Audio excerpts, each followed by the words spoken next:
Ayun, kamusta kayo mga kamechanics? Ayan, magandang araw sa inyong lahat. Mayroon na naman tayong isi-share sa inyo. Ito ay kung paano tayo nagkabit ng MDL or mini driving light. Ayan, yan, kinabit ko na siya sa kanyang bracket. Yan, ginawan ko na lang ng paraan. Ito, bali dalawa. Ang driving light na to mga kamechanics ay na-order ko lang din to sa online. No, bali ito yung tsura niya. Yan.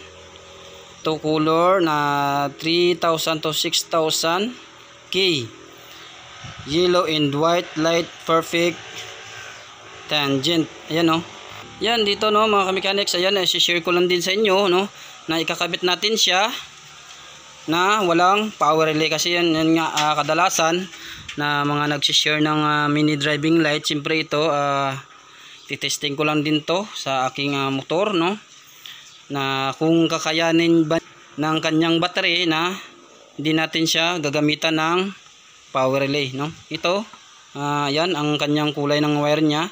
Bali yung kulay black, yung ganito din sa kabila, ganito din yung kanyang kulay.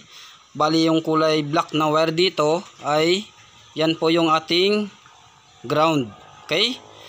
At ito naman yung kulay red, itong kulay red na wire na to, ito naman yung kanyang white na ilaw, no, or ito yung kanyang high beam, no, high beam.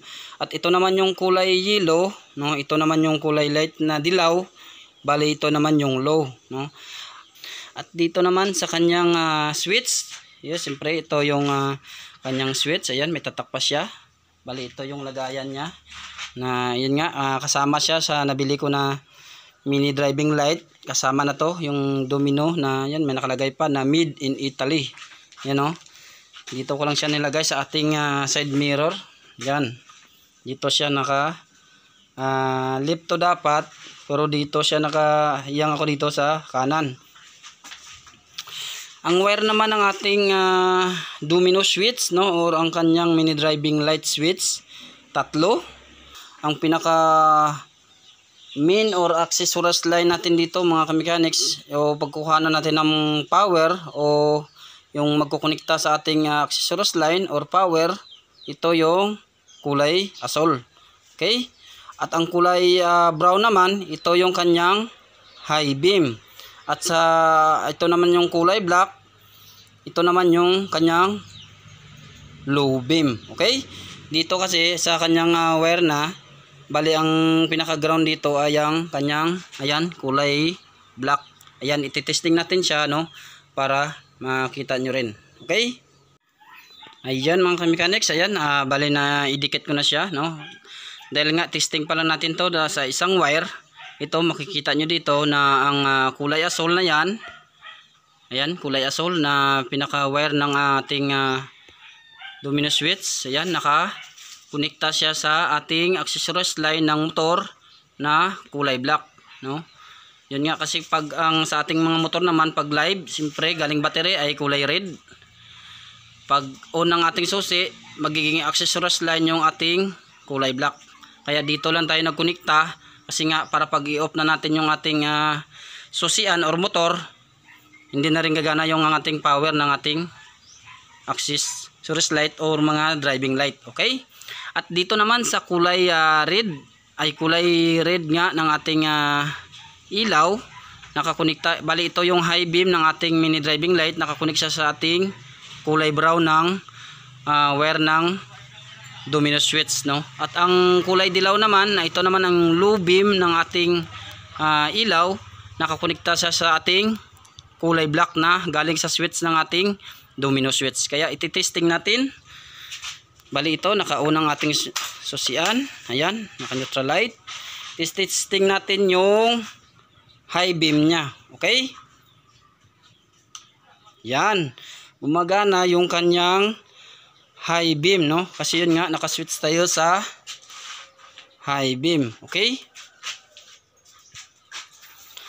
At dito naman itesting naman natin siya sa low, no, low beam. Ayan, yun, kulay dilaw yung kanyang ilaw. Ayan, naka low beam na siya, okay. Para matesting natin, ikakabit natin yung isang ilaw para sabay sila dalawa. Ayan, at pinagsama na nga natin yung kanyang kulay. Ayan, naka-fluorescent siya. Red sa red, yellow, at yung kanyang ground na kulay black. Okay?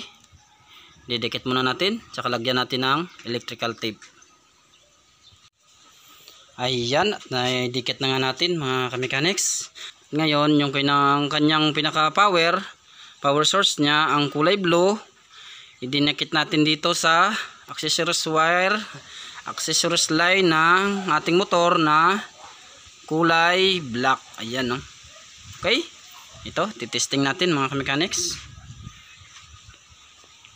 Ayan, nakasusi na ang ating motor.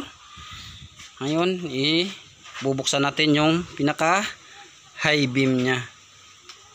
Ayun, ayan, gumagana na siya mga ka-mechanics. Okay, yung low beam naman, ayan, ayan, perfect, gumagana mga ka-mechanics. Ayan, mamayang gabi isi-set up pa natin to, a-adjust ito, ma-adjust pa natin to, mapili pa nating babaan or iaangat at paikot-ikot, no? Kasi ayan, naka-temporary muna siya na nakakabit kasi nga mataas pang araw, no? O maliwanag pa. Kaya mamayang gabi pa to natin matitesting yung kung gaano kalakas ba yung kanyang ilaw, no? Yung kulay dilaw at yung kulay puti na ilaw. Okay? Babalutan na lang natin yung kanyang pinagdugtungan ng electrical